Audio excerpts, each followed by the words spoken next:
I love cheese. We all love cheese, and Greece is literally a paradise with an ancient tradition in dairy farming and cheese making.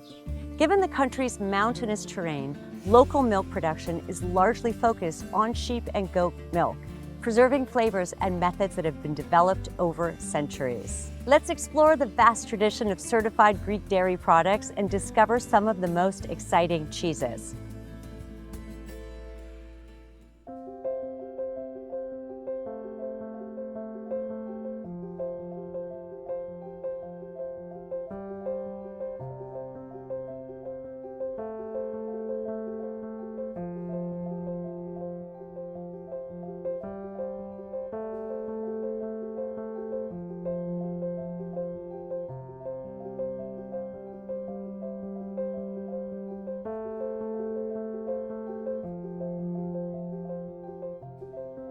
Βρισκόμαστε στην όμορφη Ξάνθη, έναν τόπο πλούσιο σε φυσική ομορφιά και ιστορία. Στα νότια του νομού, στο Πόρτο Λάγος, μια λωρίδα γης ενώνει τη λίμνη Βιστονίδα με το θρακικό πέλαγος. Αυτός ο σημαντικός υδροβιότοπος φιλοξενεί σπάνια πουλιά όπως τα εντυπωσιακά φλαμίγκο. Μέσα στη λιμνοθάλασσα βρίσκονται η Μονή Αγίου Νικολάου και το εκκλησάκι της Παναγίας Παντάνασας, χτισμένα σε δύο μικρά νησάκια. Αφήνοντας πίσω μας το Πόρτο Λάγος, κατευθυνόμαστε προς την όμορφη πόλη της Ξάνθης, γενέτειρα του μεγάλου συνθέτη Μάνου Χατζηδάκη. Εδώ μπορεί κανείς να γευτεί το διάσημο κασέρι Ξάνθης, ένα από τα πιο ποιοτικά τυροκομικά προϊόντα της περιοχής. Παράγεται αποκλειστικά από νοπό γάλα και ξεχωρίζει για την πλούσια και πικάντικη γεύση του. Κωνσταντίνα, έχω δοκιμάσει πάρα πολλές φορές τη συγκεκριμένη συνταγή, ποτέ όμως στον τόπο από όπου ξεκίνησε. Τι θα δοκιμάσουμε? Παστούρμαδοπιτάκια. Παστούρμαδοπιτάκια, εξαιρετικός μεζές. Και ποιο είναι το βασικό συστατικό πέρα από παστούρμα? Το κασέρι Ξάνθης. Κασέρι Ξάνθης pop.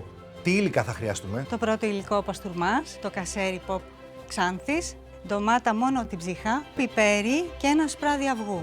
Αυτά είναι για τα κασεροπιτάκια, στα οποία βάζω μέσα ξηρό δυόσμο. Γίνονται με κασέρι Ξάνθης αποκλειστικά και ένα σπράδι αυγού. Έχουμε και το ζυμάρι, το οποίο είναι χειροποίητο. Ανοίγουμε ένα φύλλο και με κουπάτ κόβουμε τα κομμάτια. Αλευρώνουμε.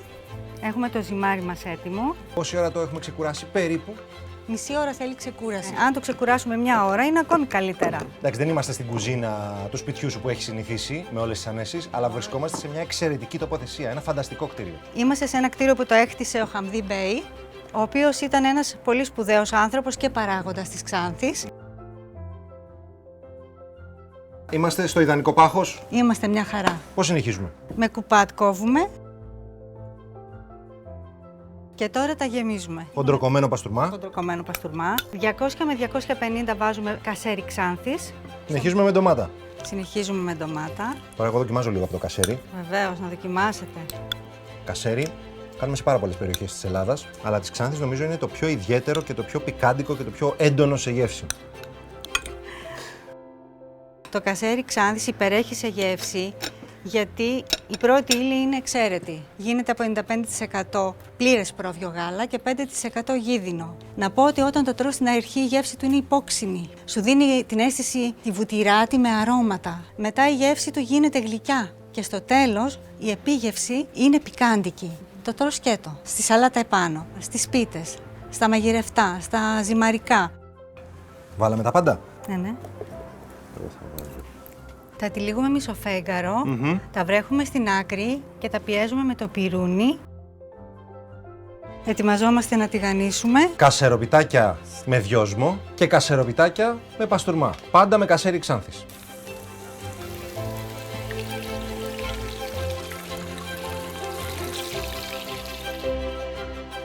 Ένα πράγμα έχει μείνει. Να δοκιμάσουμε. Υπόξινη, γλυκιά και πικάντικο. Με εξαιρετική υφή. Το βουτάμε στο γιαούρτι. Βεβαίως. Γιαούρτι προβιό.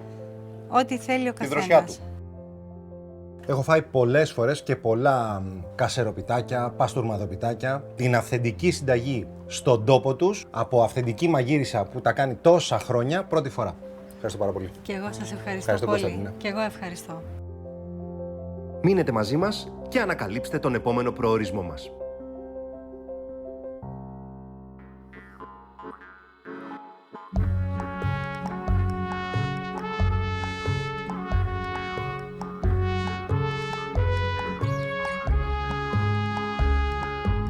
Ερευνώντας τα ελληνικά προϊόντα, το οδηπορικό μας συνεχίζεται στη Θεσσαλία. Εδώ, από τα Φάρσαλα μέχρι τον Τύρναβο, από την Καρδίτσα έως την Αγιά και από τα Τρίκαλα μέχρι την Κάρλα, εκτείνεται ο Θεσσαλικός κάμπος. Είναι η μεγαλύτερη πεδιάδα της Ελλάδας και αποτελεί βασικό πυρήνα της ελληνικής γεωργίας και κτηνοτροφίας, καθώς από αυτόν τροφοδοτείται όλη η χώρα. Από την αρχαιότητα, ο Θεσσαλικός κάμπος ήταν γνωστός για τα έφορα εδάφη του, την παραγωγή σιτηρών και φυσικά την κτηνοτροφία. Κατευθυνόμαστε προς την Ελασσόνα, το επίκεντρο της κτηνοτροφικής παραγωγής για όλη την ευρύτερη περιοχή. Εδώ, ανάμεσα στα δεκάδες τοπικά προϊόντα, παράγεται και το φημισμένο κασέρι Ελασσόνας. Το πιο γνωστό ίσως ελληνικό κίτρινο τυρί. Συνδεδεμένο με την τυροκομική παράδοση των βλάχων της Σπίνδου και με βαθιές ρίζες στον χρόνο.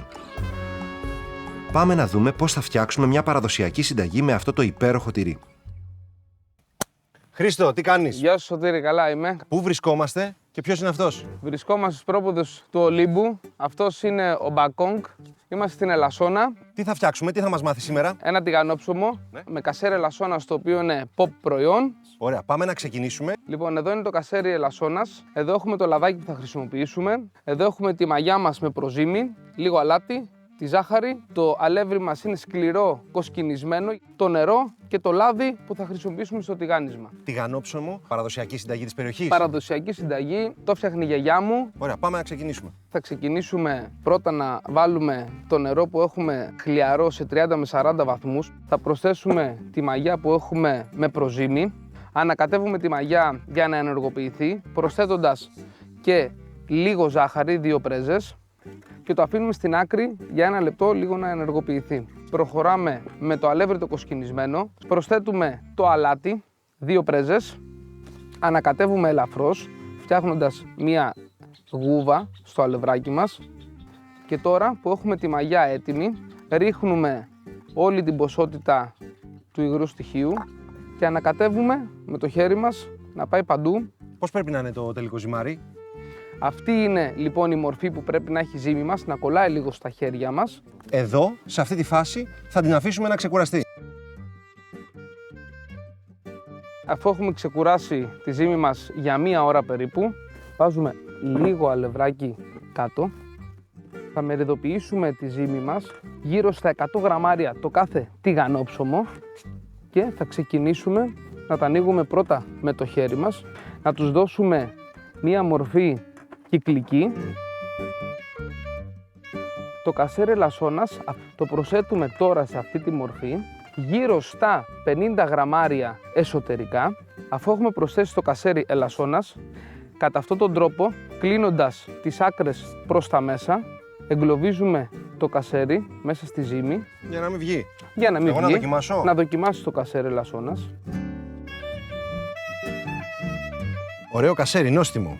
Χαρακτηριστική υφή του κασεριού και μαλακό, στρογγυλό, γευστικά εννοώ. Είναι πάρα πολύ ωραίο το κασέρι Ελασσόνας. Εμείς το χρησιμοποιούμε κατά κόρον στις συνταγές μας.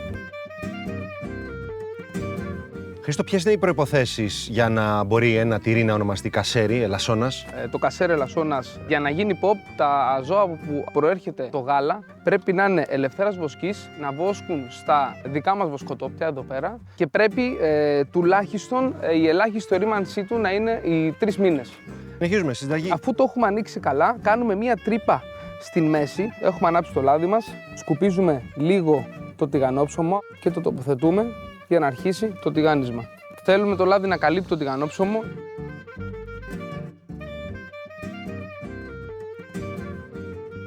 Λοιπόν, Σωτήρη, βγάζουμε. Θυμάσαι καθημερινό πιάτο το τηγανόψωμο? Είναι καθημερινό πιάτο, ειδικά στους ανθρώπους που πήγαιναν στα χωράφια, είτε στα ζώα, ήταν το κολατσιό τους, σίγουρα. Χρήστο, ευχαριστούμε πολύ. Χάρηκα πάρα πολύ για τη συνεργασία.